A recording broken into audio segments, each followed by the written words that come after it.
Hey, this is Brent Jensen, and you're listening to No Sleep Till Sudbury, the show where we talk about the music that makes your skin vibrate. This show is brought to you by Storyfora, the content agency providing promotional videos, podcast production, and all kinds of digital goodies that you can use to broadcast your brand to the world. Go to storyfora.com for details. That's Phora, Storyfora. All right, today's show is a special one. Now, before I introduce my guest, I'm going to tell you a little story about something that happened to me one night years ago that I'd never really forgotten about. So I just graduated from university and I was working at a resort in Northern Ontario for the summer. And my university girlfriend lived pretty far away. And so when school ended, we agreed that it would be a let's just see what happens kind of situation based on the distance. I had told her that I was applying to resorts that summer. And I had passed on both our resumes along to another resort about 30 minutes away from the one that I was actually working at. And they hired her at that other resort. So I was hopeful that I'd be able to maybe see her that summer, but I wasn't sure. Now, because this was in pre-internet and smartphone 1994, communication was much more challenging than it is today.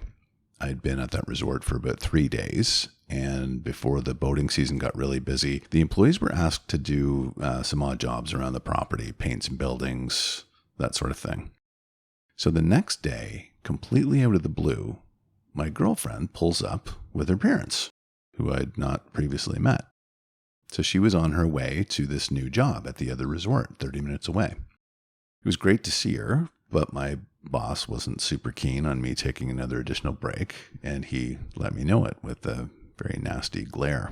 So, fearing that I would lose this new job, I asked her if she could call my resort when she got settled at hers, and we could make arrangements to get together at some point. And I got back to work. A few weeks later, I hadn't heard from her, and my boss was hosting these two women from out of town at the resort that weekend. And at one point, he had asked me if I wanted to join the three of them on an evening boat ride over to this other resort. And so I jumped at the chance, figuring I could maybe see my girlfriend. I told my boss and the two women about the whole thing on the way there. And when we got there, I went to the front desk and I asked for her. And reception asked for my name and called up to her room. After speaking with somebody, he put the phone down and looked at me and said she would not be coming down. And there was no explanation as to why. It was a very strange feeling walking back to the table and relating what had just happened. I was very confused. I told my boss and his friends. And I didn't want to bring the vibe down at the table, so I ordered a drink and I tried to immerse myself in what they were talking about. And I forgot about it, and I just thought I'll put it away for now and I'll try and figure it out later. So as we chatted, I learned that the two women were sisters. One was from Michigan and one was from Colorado. They were super friendly and engaging, and when we got back on the boat to go home, one of them, named Jen, sat beside me. And because I smoked when I drank back then, I can't believe I actually did that. It's been so long. Jen offered me a Marlboro Light cigarette, which we don't have in Canada. So in those days, I was fascinated with America and all the things that we didn't have up here that they did have down there. In any event, I politely declined the cigarette because I actually had a pack of my own, De Maurier's Extra Lights, in my pocket. And so Jen said, well, these are better, so we need to do a taste test. We're going to do the Marlboro Challenge. So I was pretty buzzed at that point, and I thought, we were laughing and carrying on about which cigarette was better, and of course, completely ridiculous, but it was a lot of fun. We were having fun, and this person was really cool, and my mood had changed entirely. And I wasn't sure if she was trying to do it just to be nice and cheer me up, but it didn't matter. I felt like I'd known this person for years. When we got home, I asked her if she wanted to have another drink, but there was a catch. There was no refrigerator in my tiny resort room to chill the case of Molson Export that I had just purchased, so it would have to be warm. Of course, my new friend told me that she loved drinking warm Canadian beer, something I had imagined would make most Americans run for the hills. So we sat up and drank warm X and laughed and talked until the sun came up. And the next day, she was gone. And I realized I didn't know her last name. I didn't know a lot about her other than the fact that she was from Colorado. And the whole thing kind of was so unique. She felt like some sort of apparition in the weeks that I would think about that night. And a few months later, the front desk called me to say that there was a package that had arrived for me. And it was from someone named Jennifer Mack from Colorado. So I opened it up and I laughed out loud. It was actually a carton of Marlboro Light cigarettes with a note that read, "I hate to potentially contribute to your poor health, Brent, but it is the better cigarette. Love, Jen." And I never did see her again. Over the years since 1994, I would wonder every now and again, whatever happened to that woman that appeared out of nowhere, lifted me up, and then disappeared just as quickly. I was really thankful for that experience and I cherished it. But because there was this kind of magic reverence about it, I thought maybe I should just leave it be. And I did for a very long time. Now, a little while ago, I was on Instagram and I thought, you know what? I'm going to have a look for Jen Mack just to see. And lo and behold, there she was. Still in Colorado and a guitar player to boot. I sent her a note. She sent one back. Ladies and gentlemen, please welcome Jen Mack. So, Jen Mack, where do you want to start? I just want to say thanks for tracking me down and reconnecting on your cool podcast. It's always a treat to get to catch up with old friends. I'm so glad that we're able to talk. I know, technology, right? Yeah. Wow. So I told the story about how you and I met at the top of the show. How much of that do you remember? What did that night look like to you? I remember that my family was staying in Killarney and they were like out on a cabin that was out on like a little island in Georgian Bay. And so my sister drove us up there and she was driving 100 miles an hour. And I think we were just like in this little like Chrysler LeBaron or something. And I was passenger and we were headed up there. I think it was like 10 hours from Detroit. We were heading up there to go hang out with the family. And I remember that like Amy had plans to meet a friend up there. And so I had no wingman. And you were hanging out and you were a total gentleman and you were super cool. And I got a chance to hang out with a real Canadian in his natural habitat. And you were so fun and we had so much to talk about. And I was like, oh, I don't need my wingman. I got Brent. He's super cool. Let's have some fun. So yeah, I remember that we talked and hung out and just like really enjoyed each other's company. And you were like the most welcoming Canadian hospitality crew I could have ever imagined. I am so glad that is the impression. Seriously. Yeah, you're filed in my mind as good guy. Oh, that's good. Good, because it was fun. It was a fantastic night. Like it was this close to being magic. Like I felt like you just kind of came in at, I told the whole story about how I, was dating this girl, and then I went to it turned out that girl, by the way, that I went to see when I jumped in with you guys, started dating a pilot there. Yeah, and she was angry that I didn't, take a break from the work that I was doing to like hang out with her. So, but I just got this job. Like I was terrified I was going to lose the job because my boss was like, super serious guy. So anyway, but when that was all over, it was like, it was so awesome. Like you were so good to me. We were sitting in the boat and laughing about the Marlboro thing. Like, and you know what? After that, every time I went to the States, I got Marlboro Light cigarettes until I, quit drinking or quit smoking when I was drinking around like, I don't know, 32 or 33. So I did that for, almost another 10 years.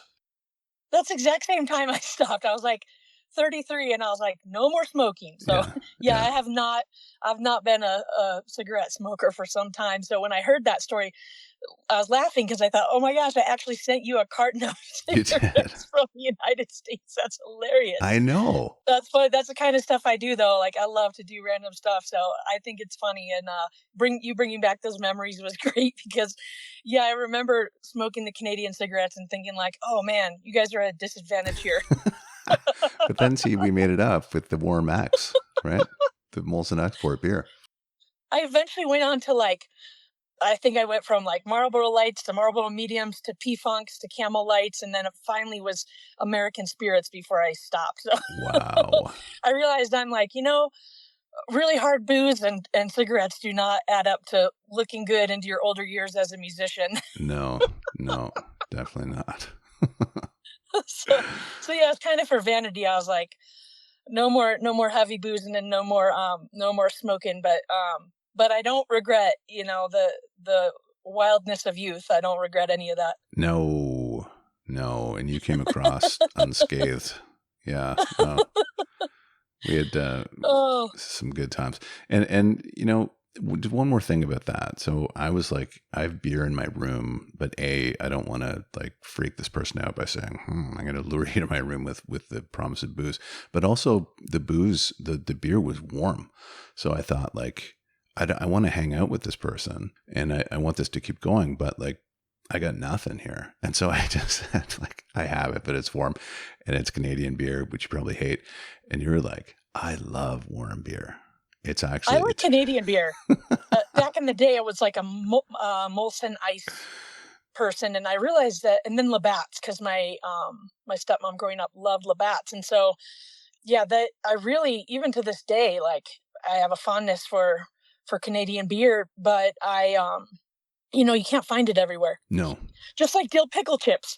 Like, do you realize that the United States only like within the last couple of years started like selling dill pickle chips? Like, you really? couldn't, I mean, doesn't that seem like a very, very obvious staple in Canada? Mm-hmm. It is just like ketchup chips. Same thing. And they didn't have that. Like, you'd have to cross the border to get dill pickle chips.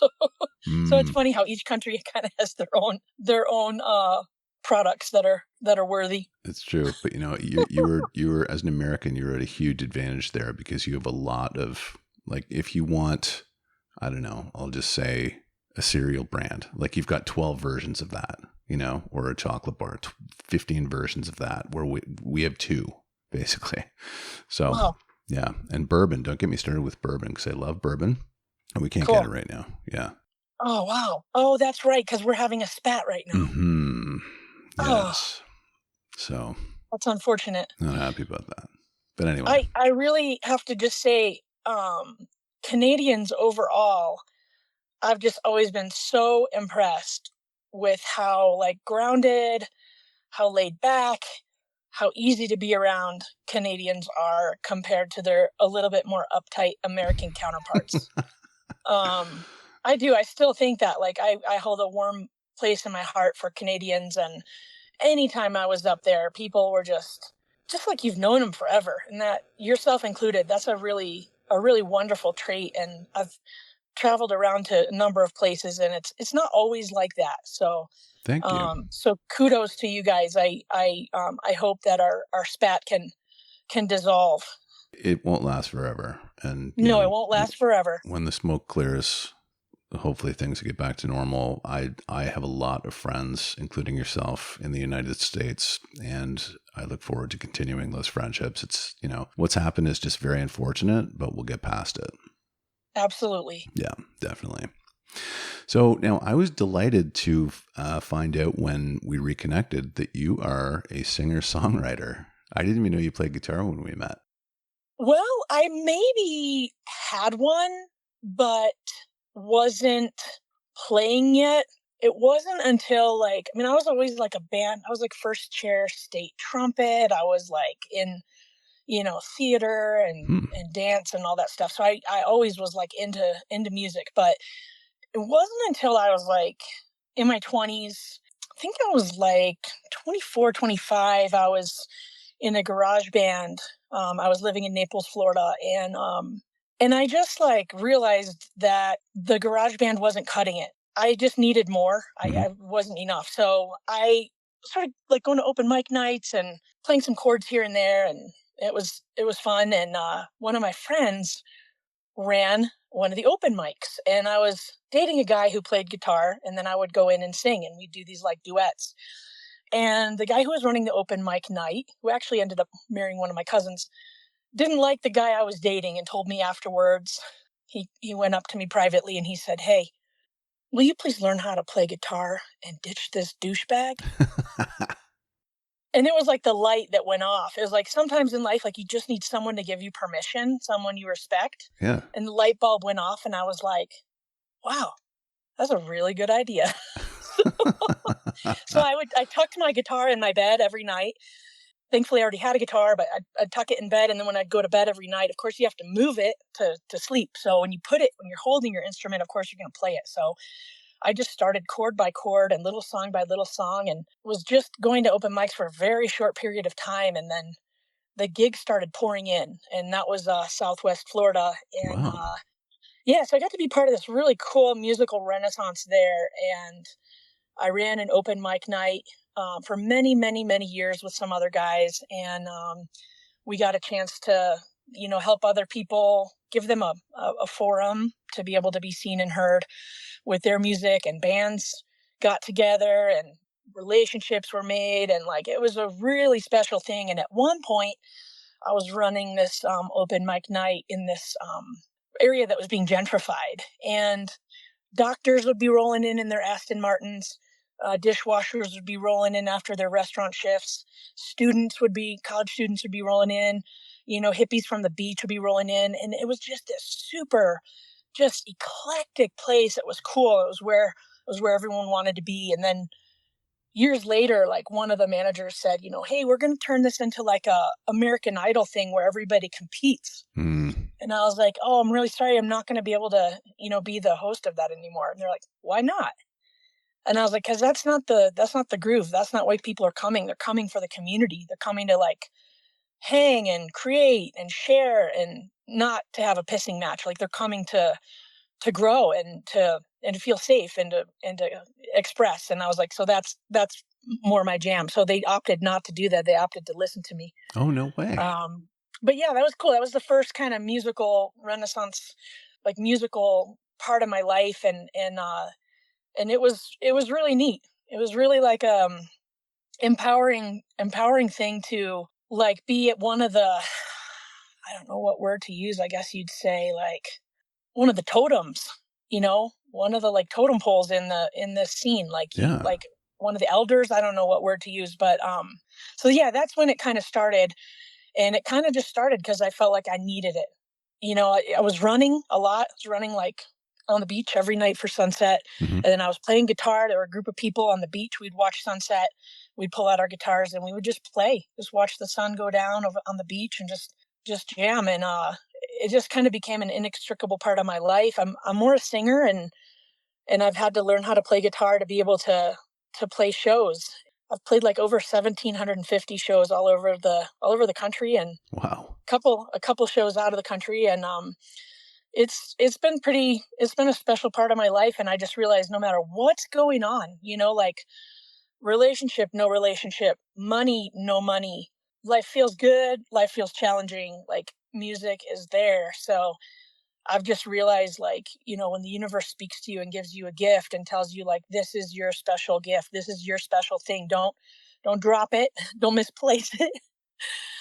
Keep it shined up, don't let it get rusty, and it's going to take care of you. And God, it still does. Wow. See, this is why we had such a good time that night, because of this vibe. Like, this is your vibe.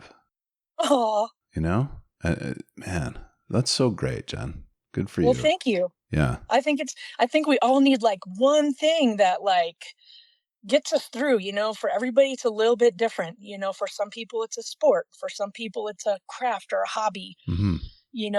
Outside of just human relationships, which are very important. I think it's really good to have an interest, and if it's something that you can actually monetize, I mean, then that's like another huge level of blessing. But like I'm like, I tell people all the time, I'm going to do it the way I want to do it, when I want to do it, and how I want to do it. And if people like it, that's okay.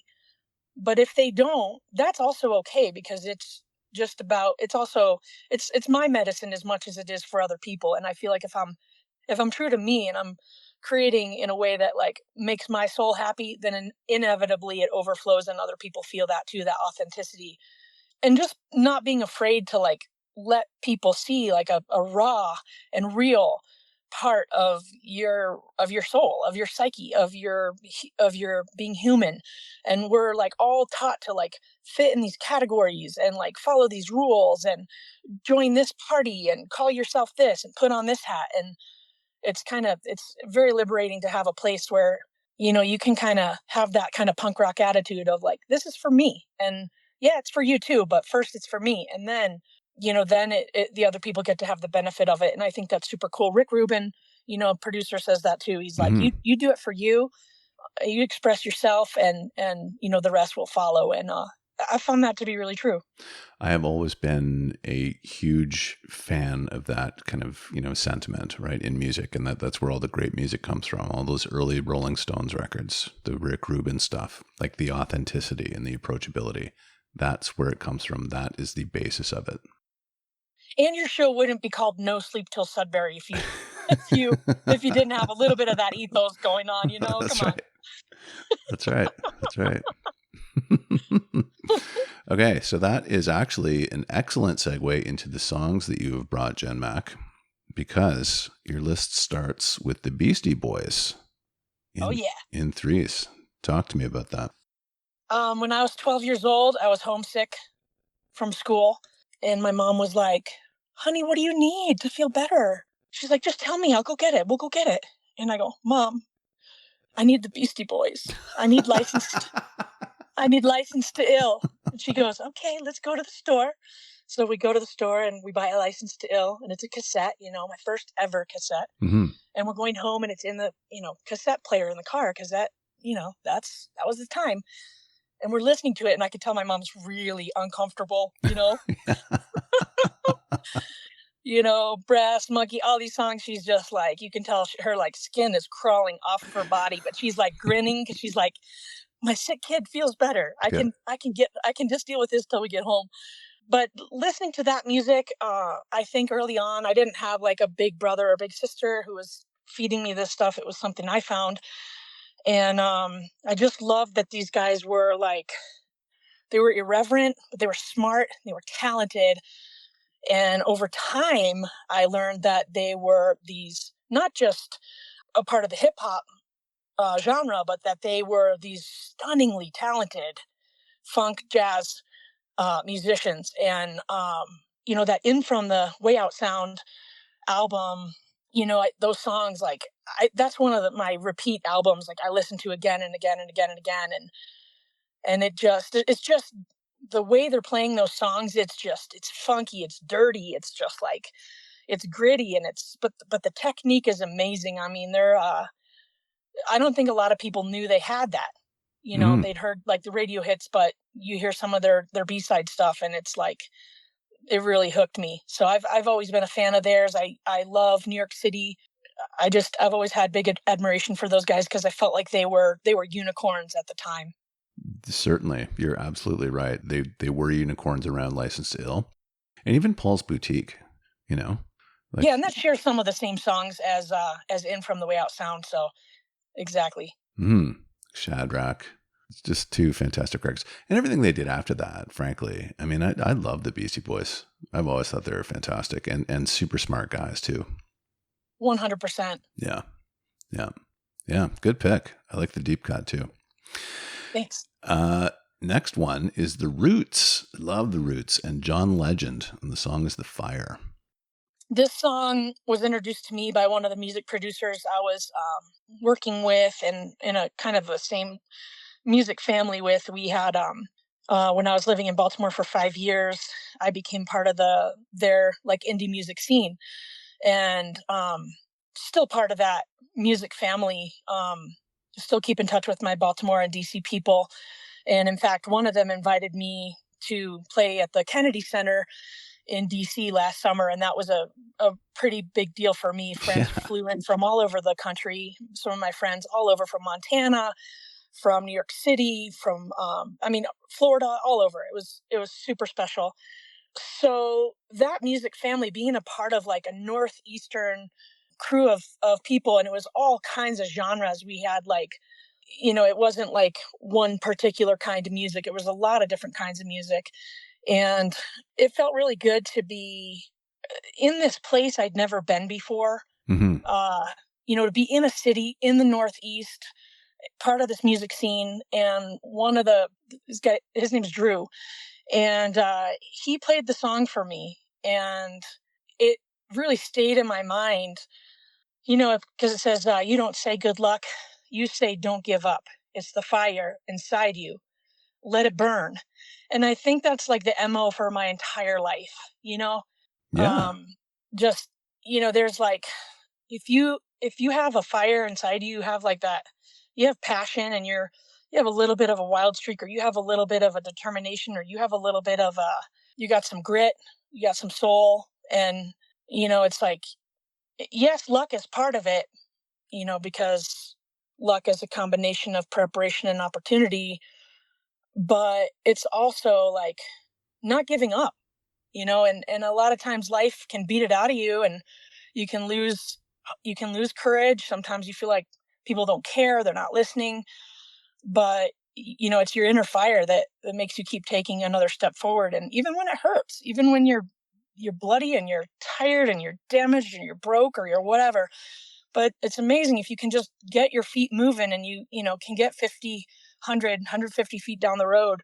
You look back and you realize, like, wow, I have that fire. And when people can't extinguish that, sometimes they don't know what to do with you. Like, Mm-hmm. they're not sure how to even really, like, what to call you, because you're not categorizable.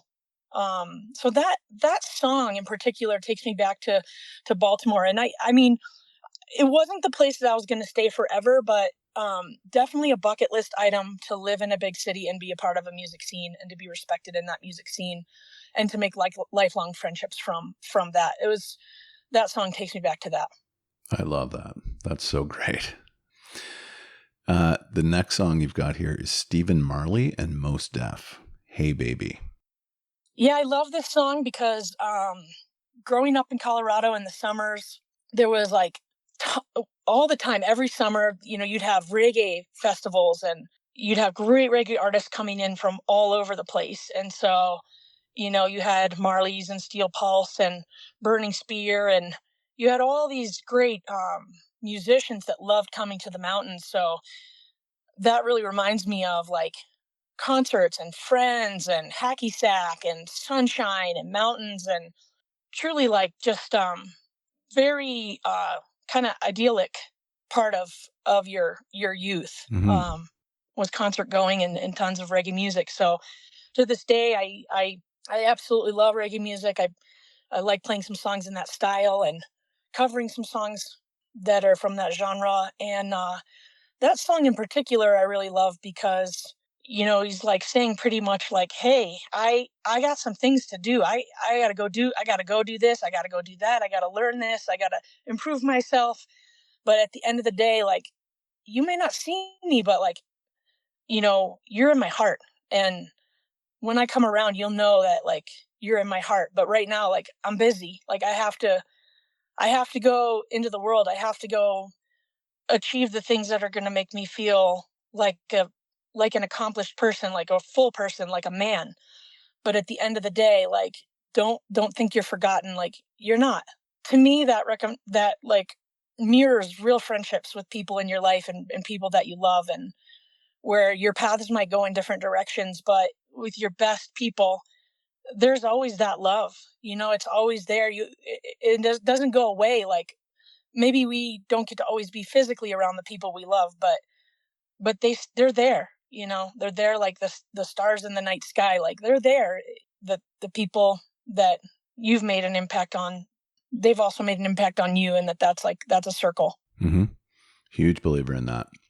And I think that sentiment gets a little stronger as we get older, because we see so much value in it. I do anyway. I agree. Yeah. I agree. I'm very, very, very focused on doing that now. I love that. Yeah. Yeah.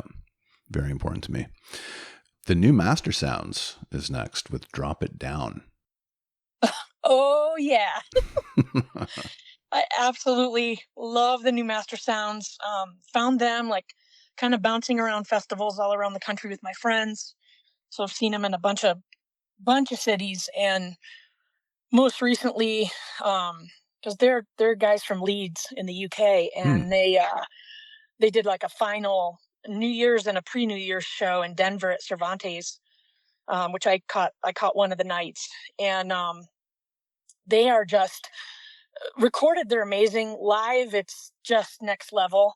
I love to go and dance, and so the music that they play, which they've said is really inspired by the Meters, is just like it takes me to a level I can't even describe. And I stand right in front of Simon, the drummer, Mm-hmm. and I just watch him and just I'll enter the venue, grab a bottle of water, and I'll just dance the entire night, because it's just their musicianship and how they play off each other and what they're doing. It's just it's for me just like transports me. It's just super super special. So I'm glad I kind of found a band like that I could have that live experience with. And a lot of these venues that I saw them in, I'm like standing right in front of the stage, and you don't always get that chance to have that interaction with musicians that you feel are just otherworldly. Yeah. But and then just their mojo and their chemistry together as musicians, and just the length of time, like when you go to their pages and you look at how much material they have, I mean, it's like unbelievable. You can listen to their music for days. But yeah, that really, they remind me of the freedom of being young, going to festivals, finding music you like on your own, respecting that music, and just having something kind of dear to carry with you everywhere you go. Love it. I'm going to check these guys out. I've never heard of them. Oh yeah, it's when they're getting down, it's also dirty. Yeah. No, I was just thinking as you were saying that, I'm so much more interested in being in situations like that musically than going to like, the big enormo domes to see, the massive bands from 20 years ago. You know what I mean? Like just going to these little venues, and it's such an intimate experience with a great band. You get so much more out of it. That's my thing now. Oh, I can't blame you. It's more tactile. Mm-hmm. Oh yeah, absolutely. Yeah. Okay, one more tune here, Jen. It is Air with Beth Hirsch. All I Need. Is that right? Yes. When I was living in Naples, Florida, I was down there for like 13 years, because being from the mountains, I wanted to like experience another way of being for a while. And so I was living down there and was out with my friends one night, and there was a flight school in Naples, and I met a pilot, and he was from Rotterdam, and he was in the United States just to kind of get a certain level of flight certification. And we quickly hit it off and ended up dating the whole time he was in the US, getting all of his credentials. Mm-hmm. So we'd be flying around, flying over Naples, over the 10,000 Islands, which is like Everglades National Park, over the Gulf of Mexico, over Naples, frequently flying over all those sites in 152 and 172 Cessnas. That was like really special. Growing up, my favorite movie was Top Gun. So like here I'm dating this incredibly, incredibly smart, just driven, talented human being. And one night he decides he's going to take me on a night flight. And so we're above, the city, and you've got the lights and the water, and it's just absolutely gorgeous. And you're not that high off the ground. When you're in a small plane, you don't have to be that high off. So we're up there, and he puts his earphones, you've got your flight ear protection on. So because the plane is loud, but then he told me to tuck this, the earbud into my ear protection so I could hear the song. And he was playing Air. So it was like Femme d'Argent and then this song and some other songs. And so we're in the air listening to Air. And like the whole, if you can just imagine, it was like one of those things and one of those times where until you die, you just have this memory, and it's just like imprinted on you as just one of the most like just stunning, romantic, unbelievable moments in your life. And so when I hear that Moon Safari album, it really just takes me back to that time and place. And then, after he was done, he had to go back to Europe, and ended up flying commercial planes in Europe, which was his goal. And but he still will send me like an email on my birthday, and we'll just kind of like catch up on each other's lives a little bit via email. So we still once a year connect. But yeah, that song, that time, that place, it was truly, I know that if he didn't need to go back to Europe, maybe I was feeling a little more adventurous and could have like picked up and taken off. Like we would have stayed together. It just, it's one of those things where life doesn't always, have an opportunity for you to continue that magical romance, but it represented that. And I think when you go back through your life and you realize, like, if you had a chance to experience something like that, something just truly just magical with someone you really respect and they respected you, it's like, those are the things that matter at the end when you go, not how many fast cars you have or how many big houses you have or whatever, but those moments where, like you really bridged a gap, whether it was like cultural or, any kind of thing. But he frequently said after that, "You are my favorite American." So see, that's a common thing. Wow, you're racking up the fans, Jen Mack. I'm just being me. I'm just out here being me. This is like, these stories are great, and as you were saying that, I just thought it is so valuable to have experiences like that you can look back on and just kind of cherish, isn't it? I mean, absolutely. It's some of the best part of being human. Best parts of being human, I think, is that we get to have connections with other humans. And sometimes you don't know. Sometimes, like, you're not even thinking you're going to make a connection with a human, and then you just get like just knocked off your feet, and you're like, wow, okay, this is what this feeling feels like. All right. So that's pretty exciting. Yeah, but it's significant and it's meaningful. I had a couple of friends over last weekend, and we were talking about this, and we've been through a lot. We've been to a lot of places together, and we're all 25, 30 years older now. And I said, I really value, and I feel super blessed and lucky to have experienced all the things that I have with you guys. And I think that's important to tell your friends and the special people in your life how special they are. Yes. Believe me, I do it all the time, and I make it weird. I make it really weird with people I care about. Like, I definitely will say things that are not like probably always appropriate to let them know I care about them. And because I've learned, like, when you don't say the things to the people that you love and care about and matter to you, sometimes you just don't get the chance, because life can be so unpredictable and sometimes unfair. And if you don't reach out to that person and just say, like, hey, I respect you, or hey, I love you, or hey, like, I just want to see you, well, or whatever the thing is you have to express, like, even if it's embarrassing or humbling or whatever, like, you're better to just do it. Yep. No, it's true. I don't go overboard, but I make a point of doing it because I think it's important. Well, it is. But I mean, sometimes your feelings for certain people are overboard. So it's okay if that's applicable. Yeah. Jen, this has been extremely inspirational to me. I was looking forward to speaking with you, just based on, our very brief history, but all the things that you've told me about yourself have been super inspirational, and it makes perfect sense, because that girl that I met that night, I understand now. I mean, that was your vibe. Like I said earlier, you're just this chill person that I feel extremely lucky to have met. Well, likewise, Brent, and glad we were able to reconnect. Yeah, I feel super lucky. This is great. And I'm so glad that I'm glad we met, but I'm glad that I took the time to look you up. And, sometimes you don't have the courage to do that, or, maybe I should just let it go and kind of enjoy it for what it is.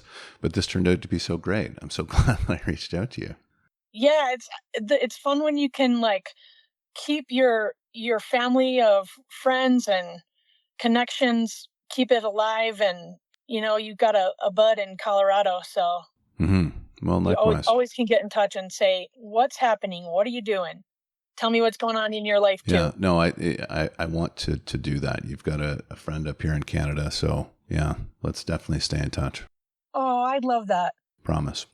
Okay, stay on the line. I'm just going to close the show out, and I'll be back in 1 sec. Okay, stay with me. Okay. All right, this has been No Sleep Till Sudbury with Brent Jensen and my very, very special guest, Ms. Jen Mack. Till next time, folks. Take good care. Brent Jensen is the best-selling author of No Sleep Till Sudbury, Leftover People, and All My Favorite People Are Broken. All titles available in stores and on Amazon worldwide.